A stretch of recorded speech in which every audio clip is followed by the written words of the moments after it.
이렇게 김진아 양양군수의 성비위와 뇌물수수 의혹이 불거지면서 양양 지역이 떠들썩합니다. 무슨 사유에서 이런 상황이 벌어졌는지 저희 취재진이 면밀하게 들여다봤는데요. 해당 민원인은 양양군이 오랫동안 행정적으로 토지 용도 지역 변경을 방해했고 이 과정에서 군수까지 개입됐다고 주장했습니다. 먼저 이하라 기자가 보도합니다. 양양과 속초 경계에 있는 양양군 쌍천 하류. 바다와 하천이 한눈에 보이는 야산 주변으로 숙박시설과 신축 주택 등이 들어서 있습니다. 이 사이에 오래돼 낡은 조립식 펜션과 카페가 눈에 띕니다.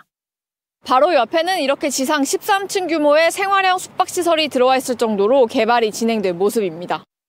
지난 2003년 이 땅의 소유주는 양양군으로부터 지하 1층, 지상 5층 규모의 펜션 신축 허가를 받았습니다. 근린생활시설을 짓고 자연녹지로 묶여있던 토지 용도구역을 일반 주거지역으로 변경할 계획이었습니다. 그런데 양양군의 행정착오로 계획이 일그러지기 시작했습니다. 건축 허가가 난 토지의 진출입 도로 입구를 하천구역으로 잘못 지정한 겁니다. 건축 허가는 취소됐고 토지는 갑자기 맹지로 바뀌어버렸습니다. 2006년도에 제가 건축을 지하 1층에 지상 5층으로 건물을 하천으로 자르지 않고 제가 건물을 지었으면 지금도 용도 변경이 준주거로 제일 먼저 됐을 거예요. 이후에도 이해할 수 없는 양양군의 행정이 이어집니다. 해당 토지 소유주는 행정 실수로 건축 허가가 취소되자 지금의 조립식 건물을 급하게 짓도록 압박했다고 주장합니다. 또 2020년 군 관리계획 변경안에 엉뚱한 지목을 기재하기도 합니다. 대지인 토지를 밭으로 쓰고 다른 소유주의 밭과 함께 3개 필지를 묶어 자연 녹지를 해제할 것을 강원도 도시계획위원회에 신청했습니다.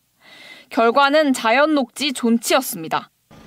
토지주는 양양군의 반복되는 행정 실수가 용도지역 변경을 의도적으로 방해하기 위한 것으로 파악하고 군수를 직접 만나기 시작했습니다. 김진아 군수랑 직접적으로 이 땅의 용도 변경에 대해서 얘기를 나눈 거는 언제? 21년도 이게 지금 계속 민원을 넣다 보니까 뭐 이번에는 꼭 될 것이다, 해줄 것이다, 다 나서서 해줄 것이다 이런 약속을 했었거든요. 소유주는 양양군수가 2030년 군 관리계획 수립에 해당 토지의 용도지역 변경 신청을 약속했다고 주장했습니다. 이 과정에서 성비위와 금품 전달이 이루어진 것으로 파악되고 있습니다. 하지만 올해 4월 군 관리계획 심의에서도 강원도 도시계획위원회의 불허로 해당 토지의 용도지역 변경은 어렵게 됐습니다. 합법적으로 밀어넣는 거를 조직적으로 막은 거죠. 안 해준 거죠. 그러니까 못 해주는 거는 이해를 하겠는데 안 해주니까 이건 문제가 있다. 토지 소유주는 20년 넘게 녹지 기능을 상실한 토지의 용도를 제한하는 게 납득되지 않는다고 하소연하고 있습니다. MBC 뉴스 이하라입니다.